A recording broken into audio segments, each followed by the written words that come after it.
দুবাইয়ে গিয়ে একসঙ্গে আমরা আলোচনা করতে পারি, বাংলাদেশে যে পারা যায় না? অবশ্যই পারা যায়, তাই না?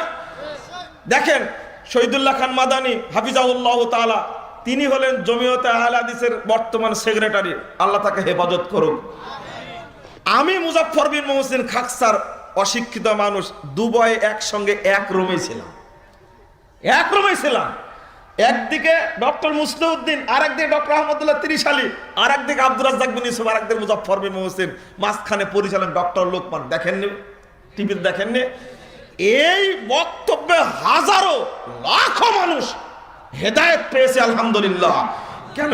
এক মঞ্চে বসে যদি আমরা এক বাক্যে যদি আওয়াজ ছড়ি, আমরা সবচেয়ে শক্তিশালী জাতি বাংলাদেশে, শক্তিশালী কাফেলা, একই আকীদা যারা, তাদের নাম হলো আহলুল হাদিস।